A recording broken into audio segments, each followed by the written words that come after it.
تیرا شکر ہے تو وہ کہتا ہے لئن شکرتم لازیدنکم، تم شکر کرو میں نعمتیں بڑھاتا چلا جاؤں گا۔ نعرہ تکبیر، نعرہ رسالت، مسلک اعلی حضرت، مسلک اعلی حضرت، نعرہ تکبیر، نعرہ رسالت، زندہ باد، زندہ باد۔ دل لگا کے بولو ذرا، مسکرا کے بولو، دل لگا کے بولو سبحان اللہ، ذرا مسکرا کے بولو۔ ادھر دیکھیں، دل لگ رہا ہے کہ نہیں لگ رہا ہے؟ آپ کہو تو ایک آدھ لطیفہ سنا دوں اور اپنا بھی جہنم کا سامان کر لوں، آپ کا بھی کروا دوں۔ اصل میں ہمارے علاقے میں یہ بڑا مشہور ہے، وہاں لوگ تقریر کرتے کرتے بات بات میں لطیفہ کہہ جاتے ہیں، اس وجہ سے لوگ کا موڈ فریش ہو جائے۔ میں کوئی موڈ فریش کرنے کی چیز نہیں، اگر علماء ہی ہنسائیں گے تو یہ قوم روئے گی کہاں؟ وہ مولوی جو ہنساتے ہیں ان سے ذرا ہاتھ جوڑ لو اور ان سے کہہ دو خدا کا واسطہ کچھ اب ٹھیک باتیں کر لو۔ سمجھ آ رہی نہیں آ رہی؟ ادھر دیکھو، تو آج کے بعد ناشکری نہیں کرے، دونوں ہاتھ اٹھا کے بتاؤ ناشکری نہیں کرے۔ اگر آپ کا دل کرتا ہے ناشکری کو تو پھر تھک گئے، تو پھر ڈر گئے، تو پھر دنیا والوں نے ستایا، تو پھر تکلیفیں آئی، تو پھر چیلنجز آئے سامنے، تو پھر پریشانیاں آئی، تو پھر کسے یاد کرو گے جو شکر تمہیں ادا کرنا ہوگا؟ تو پوری کائنات میں اگر کسی کی زندگی مشعل راہ ہے تو وہ کوئی پیر اور فقیہ نہیں، قرآن کہتا ہے وہ میرا رسول ہے، وہ حضور کی زندگی ہے۔ کس کی زندگی ہے؟ کس کی زندگی ہے؟ اللہ کے رسول فرماتے ہیں اگر سارے نبیوں کی تکالیف، کس کی؟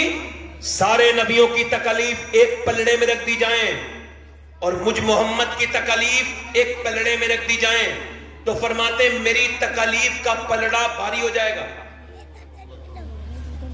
ایک بات اور بتاؤں، ایک صاحب نے امام حسن بصری سے کہا کہ آپ کی تقریر کا اثر میرے دل پہ نہیں ہوتا، میرا دل سو گیا ہے۔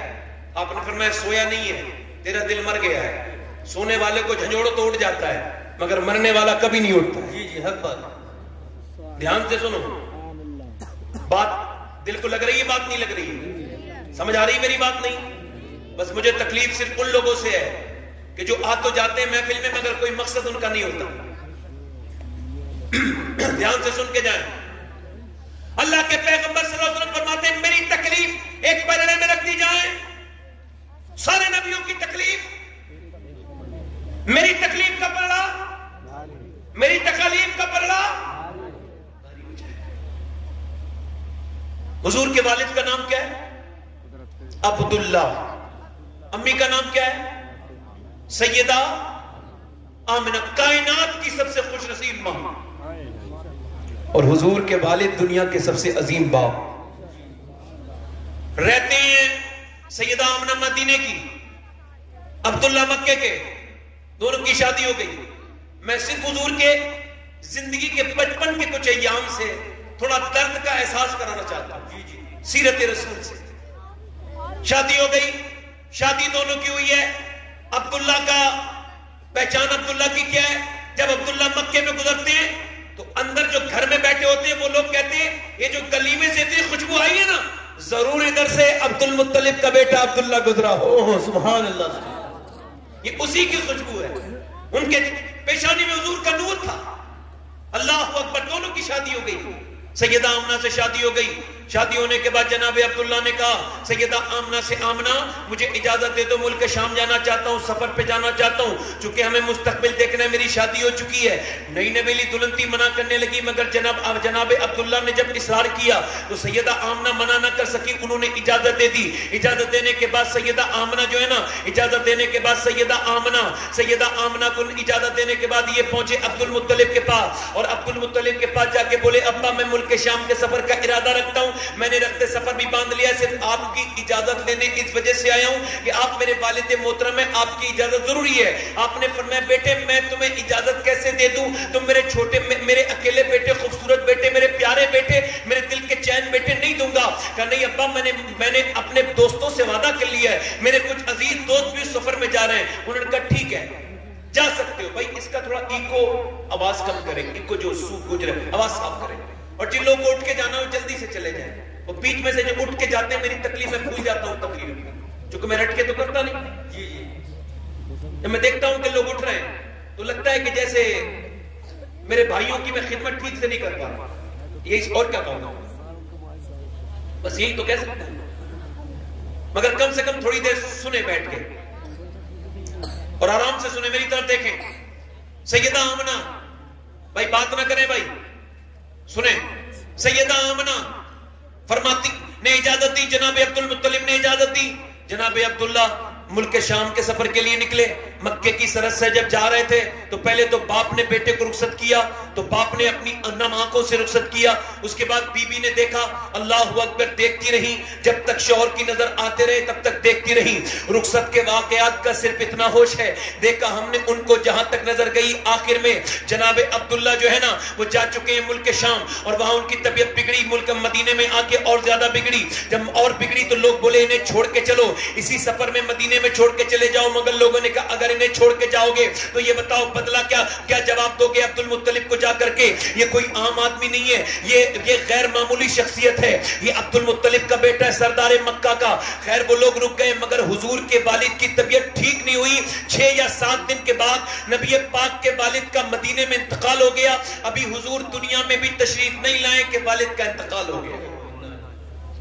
اس کے بعد یہ قافلے والے مکے آئے، مکے آنے کے بعد جناب عبد المطلب نے اس استقبال کیا، بوڑھا باپ کہنے لگے میرا بیٹا کہاں ہے؟ میں روز کئی حدوں سے آتا ہوں اپنے بیٹے کے انتظار میں، تم لوگ لیٹ ہو گئے اور سب آگے میرا بیٹا نظر نہیں آتا۔ ایک آدمی نیچے اترا، عبد المطلب کے کاندھے پہ ہاتھ رکھا، بوڑھا باپ تھا، کاندھے پہ ہاتھ رکھ کے بولے صبر کیجئے عبد المطلب، اب آپ کا بیٹا کبھی نہیں آئے گا۔ کہا کیوں؟ کہا آپ کے بیٹے کو تو ہم قبر میں چھپا چکے ہیں، اس کی تو قبر مدینے میں بنا چکے ہیں۔ اب باپ کی بیٹے کی خبر جوان کی موت کی سننے کے بعد سب کی ہمت تو نہیں کہ اسے برداشت کر سکے، بوڑھا باپ نیچے بیٹھ گئے اور بیٹھنے کے بعد رونے لگے، کس نے سردار مکہ کو ایسے کبھی نہیں روتے دیکھا تھا، رونے لگے، اور اس کے بعد اٹھے، اور اٹھنے کے بعد سیدہ آمنہ کے دروازے پر پہنچے، کہنے لگے آمنہ بیٹی کیا تو نے اپنے گھر کو سجایا سوارا ہے؟ کہاں؟ کیا تو نے اپنے آپ کو بھی نئے کپڑے پہنے ہیں اور اپنے شوہر کے لیے سجیف بنی ہے؟ کہاں؟ کھانا بھی بنا کے تیار کر لیا ہے؟ کہاں؟ رو کے بولے بیٹی اب کوئی فائدہ نہیں ہے، اب تیرا شوہر کبھی نہیں آئے گا۔ کہا کیوں؟ کہا اس کی تو قبر ہم نے اس کی مدینے میں بن گئی، اس کا انتقال ہو گیا۔ سیدہ آمنہ نئی نویلی دلہن تھی، ایک دم رونے لگی، روئی تو جناب عبد المطلب نے سر پہ ہاتھ رکھا، میری بیٹی نہ رو، کہنے لگی اے سردار مکہ آپ کا بیٹا ضرور گیا ہے مگر اس کی نشانی میرے پیٹ کے اندر موجود ہے۔ یہ کہہ کر کے سیدہ آمنہ رونے لگتی ہیں، اور اس کے بعد اللہ اکبر وہ دن بھی آیا کہ میرے نبی دنیا میں تشریف لانے والے تھے، تو وہ کیا کہتی ہیں؟ وہ کہتی ہیں ام جمیل عبد الرحمن ابن عوف کی والدہ، وہ کہتی ہے میں دائی تھی، میرا کام تھا بچے کی پیدائش کے وقت میں کھڑے ہونا، کہتی اصول یہ تھا کہ پہلے گندگی باہر آتی تھی پھر بچہ باہر آتا تھا، پہلے بدبو باہر آتی تھی پھر بچہ باہر آتا تھا، بچہ جب باہر آتا ہے تو اس کی ناف کاٹی جاتی ہے، اس کے بعد ناف کاٹنے کے بعد پھر اسے نہلایا جاتا ہے، پھر اس کے سرما لگایا جاتا ہے، مگر یہ پہلا بچہ میں نے آمنہ کا دیکھا کہ جب یہ پیدا ہوا تو کوئی گندگی باہر نہیں آئی بلکہ اس کے باہر آنے سے پہلے نور ہی نور پورے کمرے میں پھیل گیا، کستوری کی خوشبو سے آمنہ کا پورا کمرہ مہک گیا۔ کہتی میں نے دیکھا کہ جب بچہ باہر آیا تو ناف اس کی کٹی بھی تھی، میں نے سوچا نہلا دوں تو اللہ نے اسے نور میں نہلا کے بھیجا تھا۔ کہتی ہے کہ میں نے چاہا کہ اس کے سرما لگاؤں تو اس کی آنکھوں میں تو سرما لگا ہوا تھا۔ میرا امام کہتا ہے صبح طیبہ میں ہوئی، بٹتا ہے باڑا نور کا، صدقہ لینے نور کا، آیا ہے تارا نور کا، میں گدا تو بادشاہ مردے پیالہ نور کا، نور دے تو نہ تیرا دے ڈال صدقہ نور کا۔ ام جمیل کہتی ہے میں نے چہرہ دیکھا، اب تک بچے جتنے بھی دریافت ہوئے تھے وہ روتے ہوئے آتے تھے، وہ روتے تھے، مگر یہ بچہ مسکرانے لگا۔ واصف علی واصف فرماتے تمہیں پتا ہے حضور کیوں مسکرائے تھے؟ میں بتا رہا ہوں کیوں مسکرائے تھے۔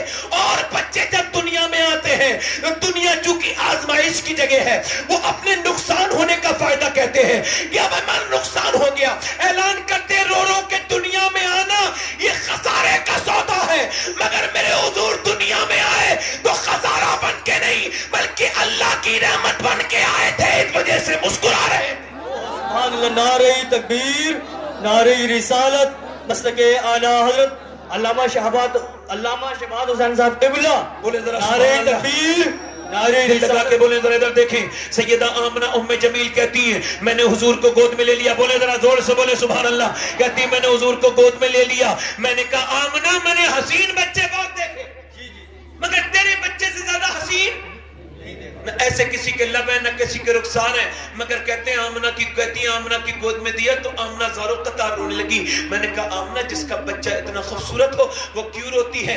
آمنہ کہنے لگی اس وجہ سے رو رہی ہوں کہ آج اس کا باپ عبداللہ ہوتا تو بات کچھ اور ہوتی، مجھے اپنے شوہر کی یاد آ گئی ہے، پھر حضور کو کوئی دائی اٹھا کے نہیں لے گئی۔ ام جمیل کہتی ہے آمنہ نے مجھ سے کہا کوئی دائی میرے بیٹے کو محمد کو کیوں نہیں لے کے جاتی صلی اللہ علیہ وسلم؟ کہنے لگی میں نے کہا ہے بچے کو دیکھ لو لے چلو، مگر دائیاں کہتی اس بچے کو کیوں لے کے جائیں، وہ تو یتیم ہے، اس کا باپ نہیں ہے۔ اللہ اکبر، آمنہ رونے لگی میرے بیٹے